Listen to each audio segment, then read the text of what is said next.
જય માતાજી. પાલનપુર ખાતે ત્રિવેણી પર્વનું આયોજન કરવામાં આવ્યું ત્યારે ત્યાં ગુજરાત રાજ્યના પૂર્વ મુખ્યમંત્રી એવા શંકરસિંહ વાઘેલા પણ ઉપસ્થિત રહ્યા હતા અને તેમણે શિક્ષણને લઈને ક્ષત્રિય સમાજના આગેવાનો વડીલોને ખૂબ જ સરસ વાત કરી. તેમજ જે દાતાઓ હતા તે દાતાઓશ્રીનો પણ તેમને અભિનંદન આપ્યા. ત્યારે આપણે આગળ સાંભળીએ શંકરસિંહ વાઘેલાએ શિક્ષણને લઈને શું વાત કરી. તેમજ આ વિડીયોને વધુમાં વધુ શેર કરશો અને આપ નવા જોડાયેલા હોય તો અમારી આ ચેનલને સબસ્ક્રાઈબ કરશો.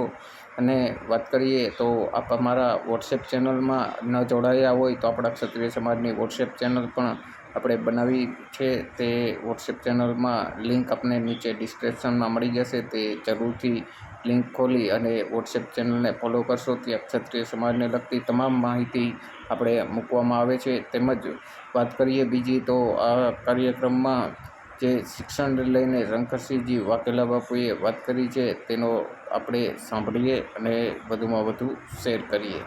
તો આગળ આપણે સાંભળીએ. શિક્ષણ નિમિત્તે મળ્યા છે દરેક સમાજને એનો કાર્યકર્તા આગેવાન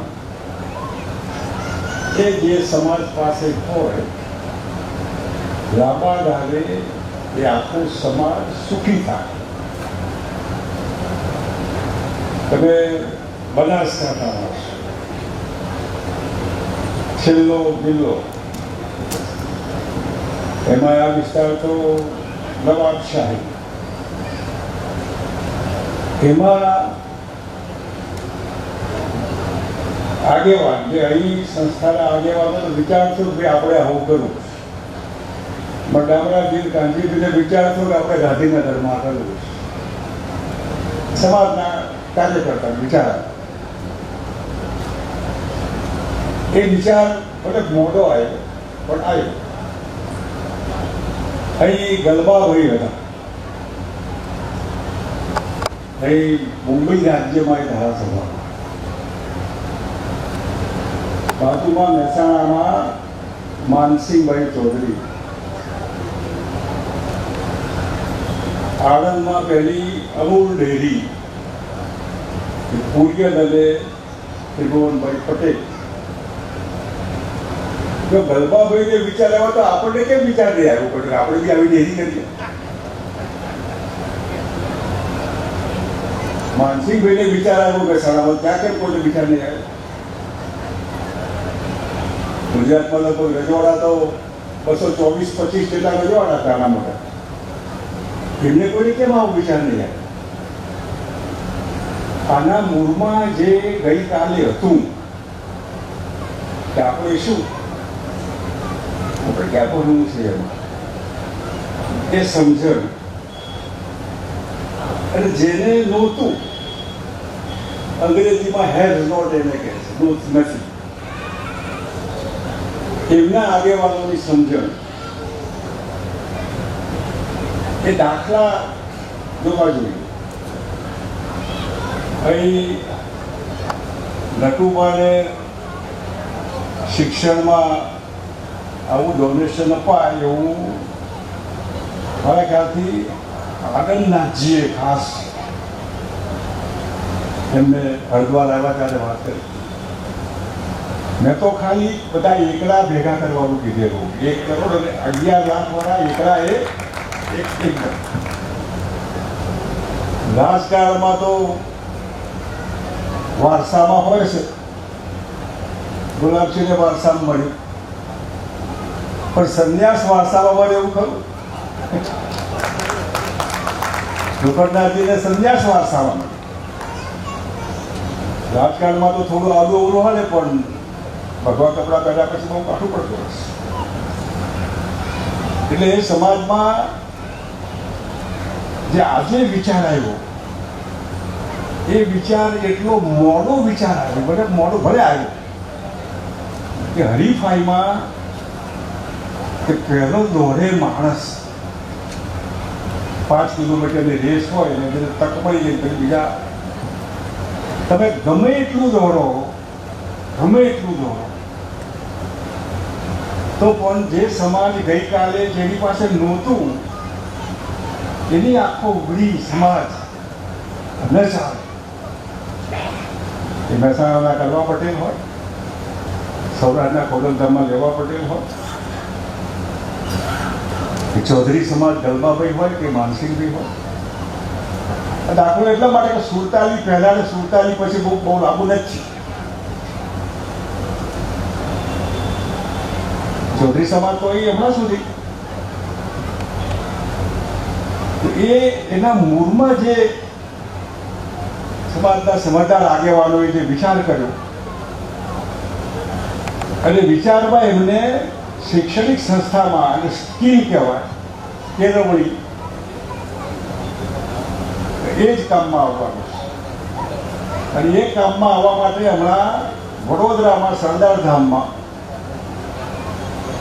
ઝેડએસવાળા એમને લગભગ 500 કરોડ રૂપિયાની યુનિવર્સિટી, 500 કરોડ રૂપિયા.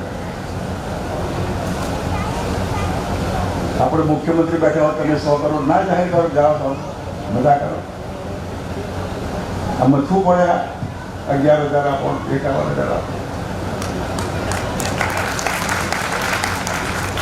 એ જે તે વખતે 47 પછીની મહેનત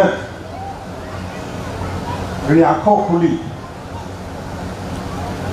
એમાં ઊંઝા માતામાં કડવા પાટીદાર સમાજે રસ કાઢ્યો શિક્ષણ માટે. અત્યારે 10,000 કરોડ કરતા વધારે બેંકમાં જમા, 10,000 કરોડ કરતા. હરીફાઈ કરો, ઓછો કરો. અને એ પૈસા સમાજમાં આવનાર પેઢીને તૈયાર કરો. એ સમાજ પાસે આખા ગુજરાતના કડવા પટેલ કયા ગામમાં કેટલા શું કરે છે એની વિગત એમના ઊંઝાની કોમ્પ્યુટરમાં મળશે. એમાંથી આપણે શીખ્યા આ 500 કરોડ, 200 દીકરીઓ સરદાર ધામ. આપણા સમાજની દીકરી હોય તો કહેજો એમને કે આપણે રાખશે. 200 દીકરીઓ દત્તક લીધી કે યુપીએસસી થાય ત્યાં સુધી તમામ ખર્ચો સંસ્થા કરશે. અને સમજાવો કે 200 દીકરીઓમાં 50ની યુપીએસસી થશે. સલામતા આપણે આગળ કલેક્ટર, આઈપીએસ, જીએસટી એ ત્યાં સુધી ભૂખ ન ઉભરે. એટલે ભૂખ એટલી મોડી ઉભરે કે પછી તો ઉઘરે તો હું ના ઉઘરે તો. હા, હું એટલા માટે દાખલો આપું છું કે જે કોમ્પિટિશનમાં 500 કરોડની યુનિવર્સિટી આમ ગમત અને ભીખુ સુભે કે પેલું અમારે તૈયારી કરીએ છે, શું કરીએ તો ચાલુ કરજો, ખુશી તો કહેજો, પતી જશે. પણ એ ક્યાં અને 500 કરોડ ક્યાં? તમારું બજેટ 50 કરોડનું છે, 50 કરોડ નહીં હોય, પેલું 500 કરોડ, આમ એક 500 કરોડ. એ બધામાં તમારી પાસે આજે શું છે હાલ? આ સમાજ કેમ તાકાતવાળા થતો? શાસનની તાકાતથી, સત્તાની તાકાતથી. પાવર, સત્તા, એનાથી પાવર આવ્યો. અહીં જે પાવર હતો કાળામાં, હમણાં તરવાર, એ પાવર જતો રહેવા છે. જે પાવર હતો, તાકાત, એ ગઈ. હવે તમારો ઉપયોગ ક્યાં છે? કઈ લડાઈમાં, કયા યુદ્ધમાં તમને મોકલવાના છે? અને જે કોમ્પિટિશનમાં એમને લાગ્યું તો આજે સરદાર ધામમાંથી 40-50 યુપીએસસી દર વર્ષે, યુપીએસસી 40-50 દર વર્ષે આપણો વધવાનો. અને તાકાતથી બધી તાકાત, ઉદ્યોગો, સત્તા, સામાજિક, કોઓપરેટિવ, ડેરી, એપીએમસી, બેન્કો કોઓપરેટિવ. હવે સમજાવો કે આ તમે ક્યાં અને કેમ નહીં? એમાં રાજકારણ ના હોય, ભાજપ કોંગ્રેસ ચાલ્યા કરવા, મેં તો બધું જોઈ લીધું છે. આમાં પક્ષો ના હોય. ગરબાભાઈ કોઈ પક્ષ જોઈ ગયા હતા કે માનસિંહભાઈ ચૌધરીએ પક્ષ જોયેલો, અમે કોઈ પક્ષ જોઈને આમાં પડ્યા હતા. તો માધ્યમ હોય, પણ જે સમજદાર કાર્યકર્તાને જે સમજણ હોય કે ભાઈ આ મારે આમનો હાથ ચાલવાનો છે, આ નથી સમજતા, મારે સમજાવવા અને ન સમજે તો ઘણીમાં તો ઈશારો હોય. લોકશાહીમાં તો આવું ન કહેવાય, આખી કથા ન કરાય. એ ઈશારો આપણે નથી આવડતા, આપણે નથી ખબર પણ નથી, આપણે શું કરવું. જો તમે સત્તાનું સાધન, ધારાસભ્ય, MP, મંત્રીઓ, મુખ્યમંત્રી, વડાપ્રધાન એ સત્તાના કેન્દ્રો છે. એ ઈશારો ખાલી પૂરતો હોય. હવે આપણે તો બહુ સત્તા ભોગવી, આખી જિંદગી બધી મજા કરી. હવે જેને ભોગવો તો ફરિયાદ નહીં કરવાની. મરી ગયા, પોલીસ કાંતો સાંભળતું નથી, કમ્પાઉન્ડ વોલ બાકી છે ને કોઈ રાજ્યસભાનો MP હોય મદદ કરે તો સારું, આવું નહીં કહેવાય. તમે ધારો બધું કરી શકો, પણ ધારવું જ નથી. આપણે નહીં ધારવાનું. અને મારે શું બાકી રહી ગયું, મને સમજાવો.